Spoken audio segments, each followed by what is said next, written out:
الحمد لله رب العالمين والصلاة والسلام على أشرف الأنبياء والمرسلين نبينا محمد وعلى آله وصحبه أجمعين ومن تبعهم بإحسان إلى يوم الدين. أما بعد فأعوذ بالله السميع العليم من الشيطان الرجيم. إنما يخشى الله من عباده العلماء. رب اشرح لي صدري ويسر لي أمري واحلل عقدة من لساني يفقهوا قولي. رب زدني علما. مولانا احسن سلفی صاحب اور مولانا محمد اشرف سمو صاحب کی قیادت میں آج آپ کے اس ادارے میں جامعہ امام بخاری کیا 7 میل حاضری کی سعادت میسر آئی اور بڑی خوشی ہوئی. الحمدللہ طلباء کی تلاوت اور نظم اور ان کا یہ صبر کے ساتھ نظم و ضبط کے ساتھ بیٹھنا، یہ اچھی تربیت، یہ سب کچھ دیکھ کر بڑی خوشی ہوئی. اللہ تعالیٰ مزید حصول علم میں آپ لوگوں کو آسانیاں پیدا فرمائے. ادارے کو اللہ تعالیٰ دن دگنی رات چگنی ترقی عطا فرمائے. نصیحت تو علماء کرتے ہیں. طالب علم کی حیثیت سے میں نے ایک آیت تلاوت کی ہے، اپنے لیے آپ کے لیے دعا کرتا ہوں. اللہ اس میں علماء کی جو وصف اللہ نے بیان فرمایا ہے اس خوبی کو اپنانے کی اللہ توفیق عطا فرمائے. ہماری ساری عبادتوں کا خلاصہ یہ ہے کہ ہماری دل کی کیفیت ایسی ہو جائے کہ ہم اللہ سے ڈرنے والے بن جائیں. ہمارا دل گناہ کرتے ہوئے کانپ اٹھے، نیکی کی لذت محسوس کرے جسے تقوی پرہیزگاری کہتے ہیں. اللہ سے ڈرنے والے دل کسی بھی شخص کے دل میں ہو سکتا ہے، ہم نہیں جانتے کہ کون کتنا اللہ سے ڈرتا ہے. یہ اس کا اور اللہ کا معاملہ ہے.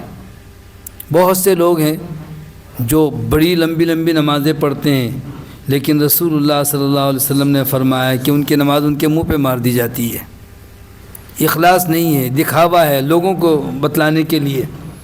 اور بہت سارے ایسے ہیں جو بہت ہی سیدھے سادے ہیں اور ان کی حالت ایسی ہے، لیکن ان کی دل کی کیفیت اللہ بہتر جانتا ہے. جناب بلال رضی اللہ تعالی عنہ کا ایک چھوٹا سا عمل نبی کریم صلی اللہ علیہ وسلم نے فرمایا کہ بلال، مجھے اپنے اعمال میں سے انتہائی پر امید عمل بتاؤ کہ میں نے جنت میں اپنے آگے آگے تمہارے قدم کی آواز سنی ہے، آہٹ محسوس کی ہے. سیدنا بلال کہتے ہیں اللہ کے رسول صلی اللہ علیہ وسلم، مجھے تو کوئی ایسا عمل یاد نہیں آ رہا جو میں نے بہت اچھا عمل کیا ہو. ہاں اتنا ہے کہ میں جب بھی وضو کرتا ہوں باوضو رہتا ہوں، اور جب بھی وضو کرتا ہوں تو 2 رکعت تحیۃ الوضو ضرور پڑھ لیتا ہوں.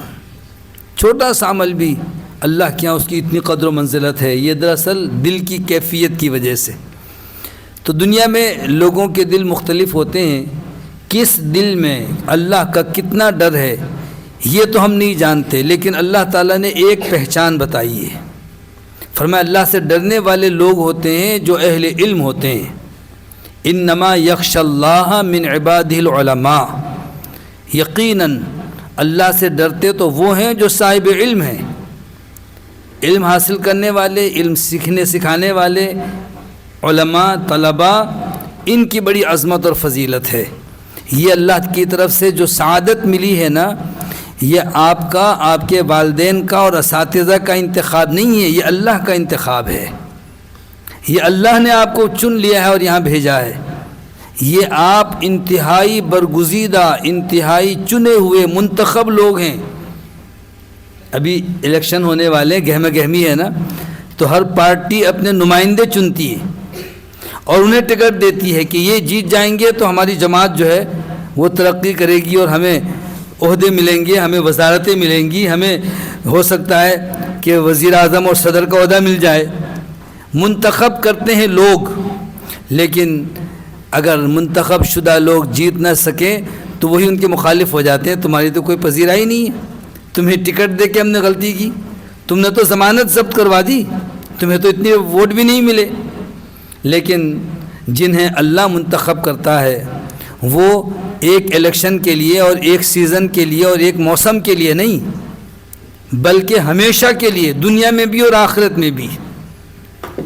فرمایا یرفع اللہ الذین آمنوا منکم والذین اوتوا العلم درجات، تم میں سے جو لوگ ایمان لائے ہیں اور جنہیں علم دیا گیا، اللہ ان کے درجات بلند فرماتا ہے۔ رفعت اور بلندی کی ضمانت یہ ہے کہ جو صاحب ایمان ہے، صاحب علم ہے، اور جناب محمد الرسول اللہ صلی اللہ علیہ وسلم کا ارشاد گرامی ہے، ان اللہ یرفع بہذا الکتاب اقواما ویدع بہ آخرین، اس کتاب کے ذریعے سے، اس قرآن کے ذریعے سے، اس کے پڑھنے والے، اس کو سمجھنے والے، اس کو یاد رکھنے والے، اس کی درس و تدریس کرنے والے، اس کے ساتھ وابستہ لوگ، قرآن کی وجہ سے اللہ ان کو رفعت و بلندی عطا کرتا ہے، اور کچھ لوگوں کو قرآن کی وجہ سے اللہ ذلیل اور خوار کر دیتا ہے، پستی میں دھکیل دیتا ہے۔ کہلاتے مسلمان لیکن قرآن کو نہیں پڑھتے، قرآن سمجھتے نہیں ہیں، قرآن پر عمل نہیں کرتے، قرآن کو صرف اپنے دنیاوی مقاصد کے لیے، کہیں قسم اٹھانا ہو، کہیں کوئی اور رسم و رواج ادا کرنی ہو، کہیں قرآن کے ذریعے سے دنیاوی کوئی فائدہ حاصل کرنا ہو، قرآن کو انہوں نے گویا کہ اپنے مقاصد کے لیے ایک ذریعہ بنایا ہے، دنیاوی مقاصد کے لیے۔ کسی نے کیا خوب کہا، وہ معزز تھے زمانے میں مسلمان ہو کر، آج ہم خوار ہیں تارک قرآن ہو کر۔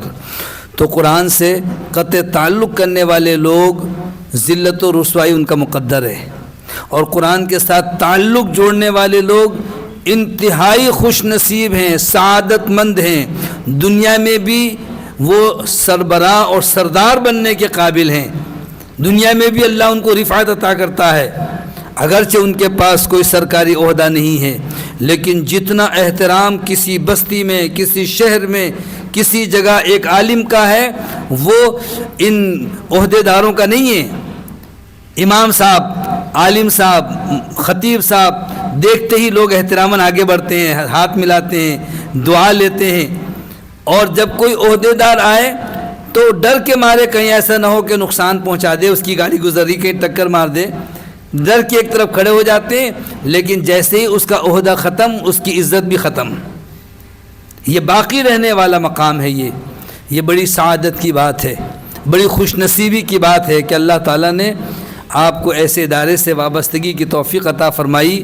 خوب محنت کریں اور یاد رکھیں، کامیاب وہ شخص ہے جو انفرادیت حاصل کرتا ہے۔ حافظ تو سب ہیں، لیکن جیسے بچے نے تلاوت کی، ماشاءاللہ بہت اچھی آواز ہے، بہت اچھا لہجہ ہے، بہت خوبصورت اس کی ادائیگی بھی ہے، جو جتنا اچھا پڑھے گا، جو جتنی اچھی تقریر کرے گا، جو جتنے اچھے انداز سے علم سیکھے گا، اسی قدر اللہ تعالیٰ اس کو رفعت عطا کرتا ہے۔ انہی میں سے امام ابن تیمیہ، امام ابن القیم، امام غزالی، انہی میں سے امام علامہ احسان اللہ ظہیر اور ایسے بڑے بڑے پیدا ہوں گے۔ وہ آسمان سے پیدائشی طور پر نہیں اترے تھے، نہ ماں کے پیٹ سے وہ عالم بن کر کے آئے، انہی بچوں میں سے۔ اسی لیے مشہور عالم علامہ مناظر اسلام ثناء اللہ مرثی رحمۃ اللہ علیہ فرمایا کرتے تھے کہ جب طالب علم حاصل کرنے آئے تو بہت اونچے خیال رکھے، بہت کچھ بننے کا عزم کر لے تو کچھ بنے گا۔ اگر آپ کو یہاں سے 20 کلومیٹر جانے کا ارادہ ہو اور آپ کہیں کہ جی میں تو 20 کیا 50 کلومیٹر تک چلوں گا، تو پھر تو 20 کلومیٹر تو آپ چل لیں گے۔ لیکن اگر آپ کو چلنا 2 کلومیٹر ہو اور یہیں سے قدم اٹھاتے کریں 2 کلومیٹر چلنا ہے، 2 کلومیٹر کب پورا ہوگا، تو آپ 1 کلومیٹر بھی نہیں جا سکتے۔ حوصلے بہت بلند ہونے چاہیے، منزل بہت دور کی سوچ کر کے چلنا چاہیے، اور یہ سمجھ لیں کہ دنیا میں جتنے لوگ دین سے وابستہ ہیں، دین کے ساتھ جڑے ہوئے ہیں، لیکن افراد جو بن کر نکلتے ہیں وہ بہت ہی کم۔ ہمارے ایک شیخ پڑھائی کے دوران کہا کرتے تھے کہ کسی طالب علم کا مدرسے میں داخل ہونا اور عالم بن کر کے فارغ ہو کر نکلنا معجزے سے کم نہیں ہے۔ اولاً تو طلبہ آتے نہیں ہیں اسکول اور دنیاوی تعلیم کی طرف، اور اگر کوئی بچہ آ گیا تو 1-2 سال پڑھ کے بھاگ جاتا ہے۔ کسی نے 5-6 سال پڑھ لیے، بہت سے ایسے ہیں جو آخری سال پہنچنے تک کہتے ہیں مجھے آتا جاتا تو ہے نہیں، میں کروں گا کیا یہاں سے فارغ ہونے کے بعد؟ وہ کوئی کام ملا، کوئی ملازمت ملی، بھاگ گیا۔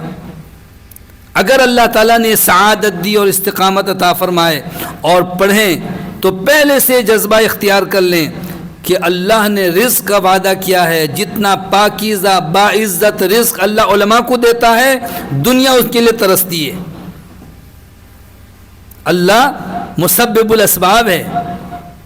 یہ بڑی عزت، بڑی کرامت اور انتہائی شرافت کی نشانی ہے کہ اللہ نے اپنے دین کے علم کے لیے آپ لوگوں کو منتخب فرمایا ہے۔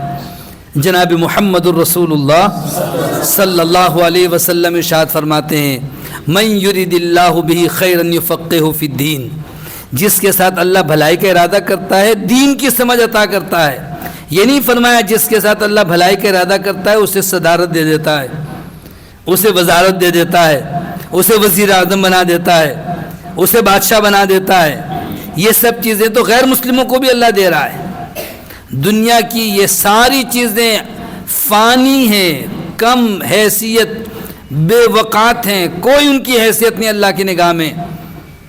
جس چیز کی اہمیت ہے وہ علم ہے، وہ دین کا علم ہے، وہ آسمان سے نازل ہونے والا علم ہے، وہ علم جو سراپا نور ہے، جو روشنی ہے، جو دنیا میں بھی عزت کا باعث ہے، قبر میں بھی روشنی کا سبب ہے، آخرت میں بھی درجات کی بلندی کا ذریعہ ہے۔ اس سے وابستگی کہ اللہ نے سعادت عطا فرمائی ہے۔ عزیز بچے اور میرے ساتھیوں، دوستوں، بڑی سعادت مندی کی بات ہے اللہ تعالیٰ نے آپ لوگوں کو دین کے حصول کے لیے یہاں تک بھیجا ہے۔ یہ اللہ کی توفیق سے یہاں تک آ گئے ہیں، اب جد و جہد کر کے کامیابی تک پہنچنا یہ آپ کا عزم ہے۔ مسلسل محنت کریں۔ کسی عربی کے شاعر نے کہا ہے کہ کامیابی ایسے نہیں ملتی جب تک کہ محنت نہ کرے۔